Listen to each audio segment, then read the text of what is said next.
The world ticks along to a rhythm we never hear, a silent, invisible metronome.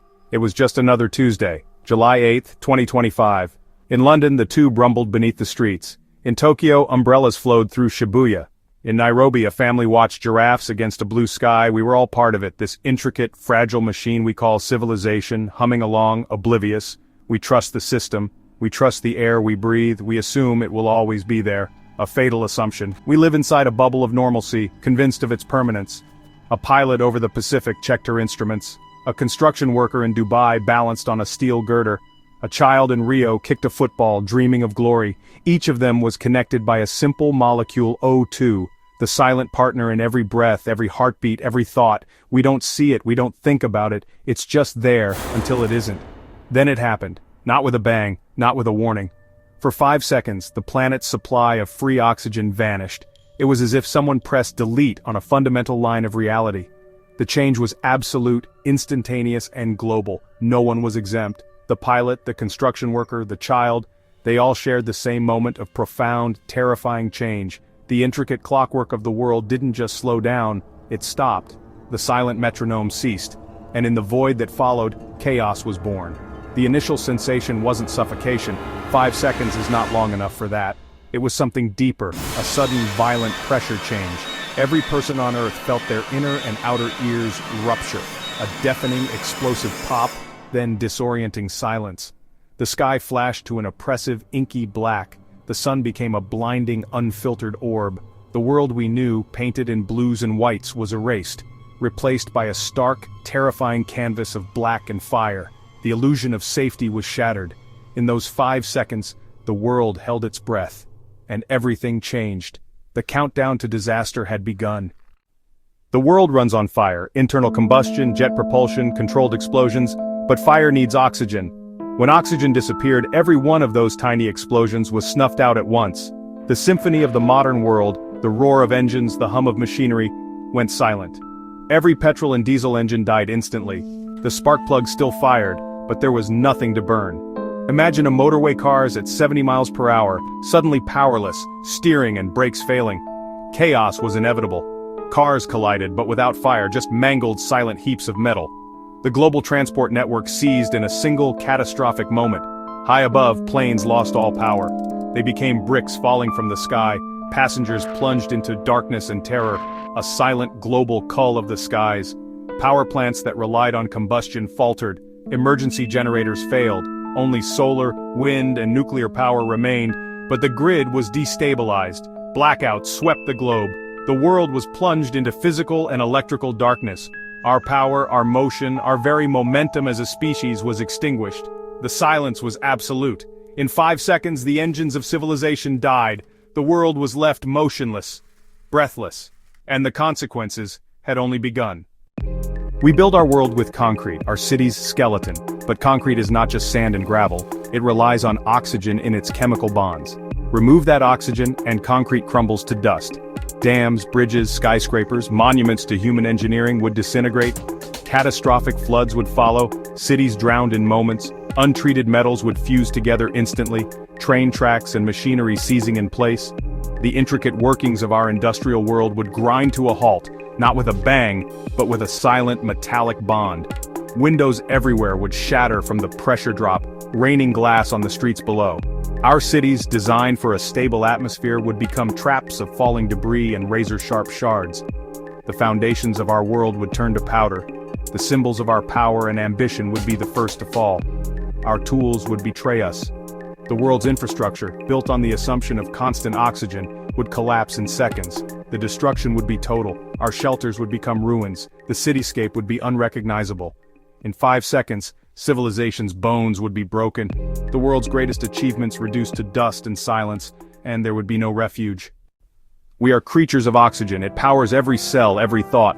For 5 seconds, every living thing was part of a silent, global experiment in anaerobic existence. The betrayal was internal. Oxygen ripped from lungs, blood, tissues. Instant, severe hypoxia swept the world. People collapsed, brains starved of the element needed for thought. The sun, now unfiltered, delivered a lethal dose of UV radiation. Skin blistered, eyes scorched, blindness spread. Plants' cellular structures shredded. Life on the surface was seared, in the oceans, dissolved oxygen vanished, fish and marine life suffocated. The web of life from the highest mountain to the deepest sea was torn apart, the world gasped, and the silence was deadly.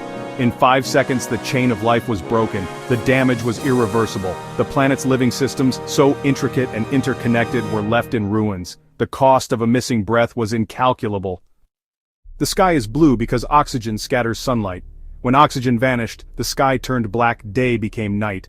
The sun became a blinding white star. Stars appeared in the daytime.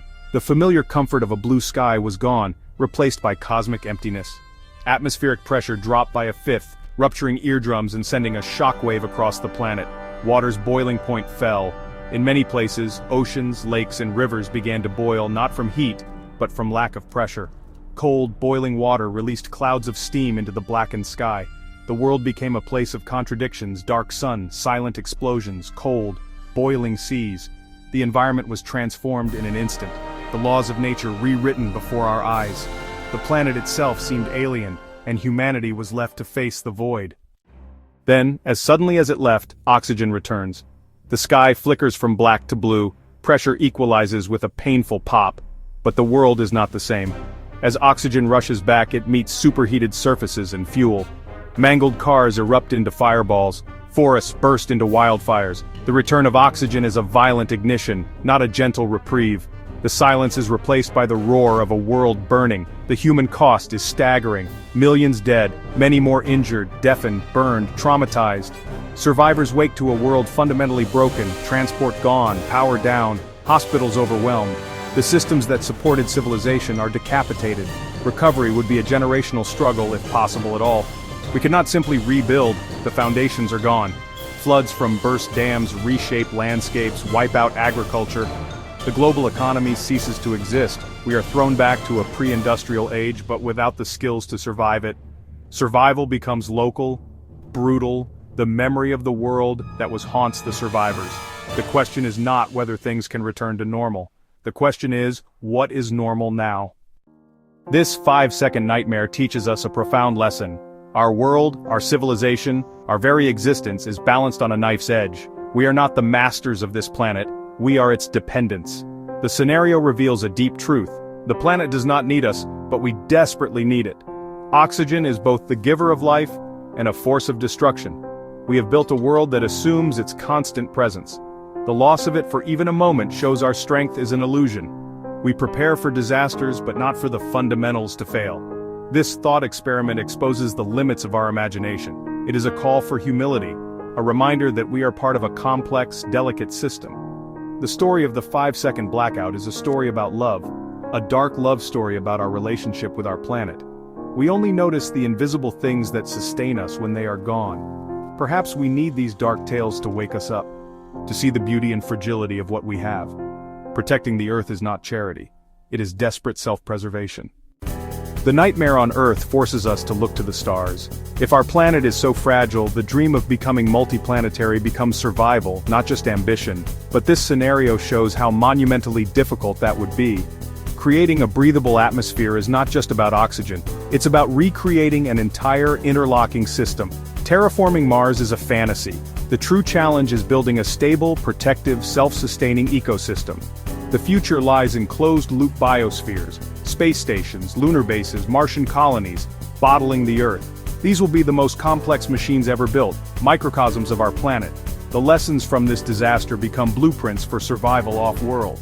The quest for the stars forces us to care for our own blue marble, because there is no rescue mission coming. We are all we have.